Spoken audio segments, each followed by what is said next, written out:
Vamos às notícias de hoje na política. Até a direção nacional do PDT se pronunciou acerca desse impasse com o PSB aqui no estado? Exatamente isso. Só lembrando que é aquela tese das duas candidaturas governistas para o governo da Paraíba, uma tese que está sendo renovadamente apresentada ao eleitorado paraibano pelo PDT da vice-governadora Lígia Feliciano. O Carlos Lupe, que é o presidente nacional do PDT, ele disse hoje que esses entendimentos só poderão avançar agora quando houver, é o que se espera até 10 de julho, o anúncio do apoio nacional do PSB ao candidato a presidente pelo PDT, que é Ciro Gomes do Ceará. Então Lupe disse que até lá é melhor aguardar antes de se avançar na administração dos problemas estaduais entre os dois partidos. Mas, de passagem, Carlos Lupe sinalizou duas opções. Uma delas seria que as duas candidaturas fossem preservadas, João Azevedo pelo PSB e Lígia Feliciano pelo PDT, e eventualmente as duas se juntassem num apoio único no segundo turno. E outra tese sutilmente lançada por Carlos Lupe é que seja feita uma pesquisa para saber quem melhor tem intenções de votos até as convenções, se João Azevedo ou Lígia Feliciano. Quem saísse melhor nessa pesquisa seria o candidato da base governista já concentrada no primeiro turno. Acho pouco provável que o governador aceite essa sutil sugestão de Carlos Lupe. Sem dúvida, essa daí eu não tenho dúvida, viu? E saiu o rateio dos recursos públicos, o chamado fundo partidário para os gastos com a campanha eleitoral deste ano? Saiu sim, e é bom explicar o seguinte: nós temos dois fundos públicos para custear campanhas. Existe o fundo partidário, que é entregue, repassado aos partidos anualmente e que eventualmente pode ser utilizado nas campanhas eleitorais. E no ano passado, o Congresso Nacional aprovou o fundo eleitoral, que é especificamente para custear as campanhas com recursos públicos. E esse valor para a campanha desse ano será de 1 bilhão e 700 milhões de reais. Eu destaquei aqui os principais valores, já que não dá para citar todos os partidos, são 35 partidos habilitados com esse recurso. Quem mais vai receber? O MDB vai receber para a campanha, recursos públicos, mais de 234 milhões de reais. O PT, mais de 212 milhões de reais. O PSDB, mais de 185 milhões de reais. O Partido Progressista, o PP, mais de 131 milhões de reais. E o Partido Socialista Brasileiro, o PSB, mais de 118 milhões de reais. São os 5 que mais receberão recursos desse fundo eleitoral, que tem como base de cálculo algumas variáveis, entre as quais o tamanho das bancadas na Câmara Federal e no Senado Federal. 6 partidos terão direito à cota mínima, ou seja, ao piso de recursos do fundo eleitoral. PSTU, PCB, PCO, PPL, o Partido Novo e o PMB, que é o Partido da Mulher Brasileira. Cada um desses partidos, esses 6 que eu citei agora, vão receber 980 mil reais para custear suas campanhas. E é bom frisar... São partidos que nem campanha fazem, na verdade, né, Ari? E um detalhe adicional, Anchieta.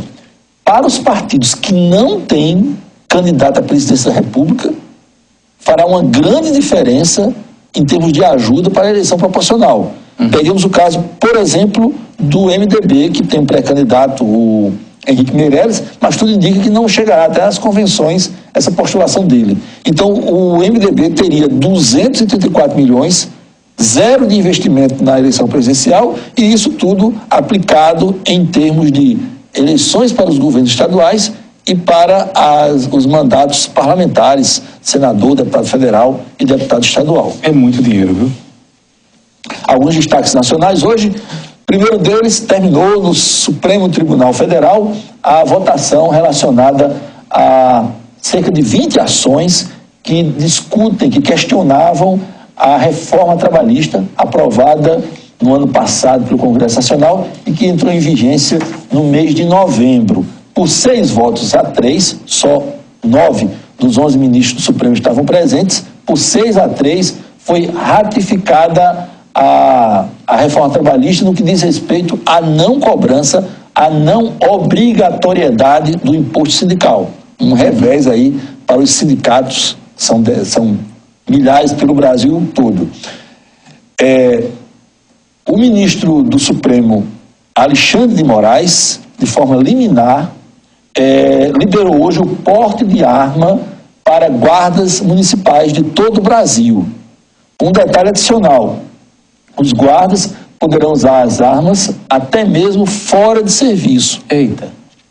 Isso é a primeira grande mudança em termos de modificação no Estatuto do Desarmamento, aprovado já há muitos anos no país. E isso vem por uma particularidade: é a decisão que muitos ministros tomam, vamos usar uma expressão popular, em cima da perna, faltando poucas horas para o início do recesso.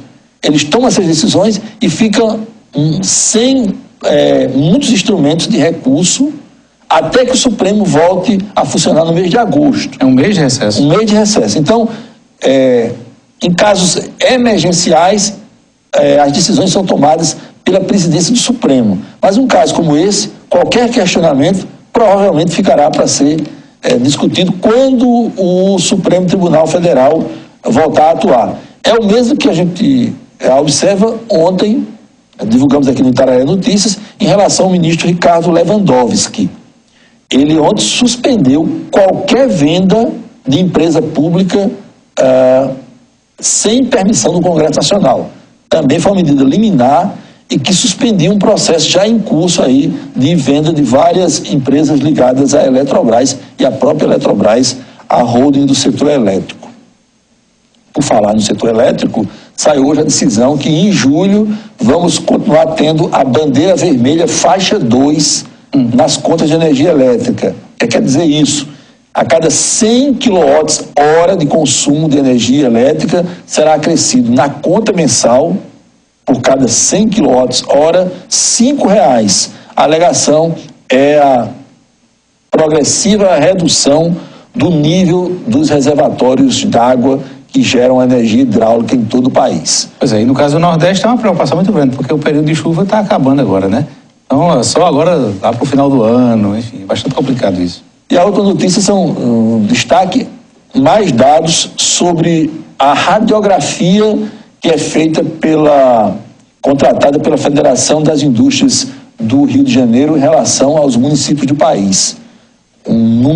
Dois números importantes em relação à saúde.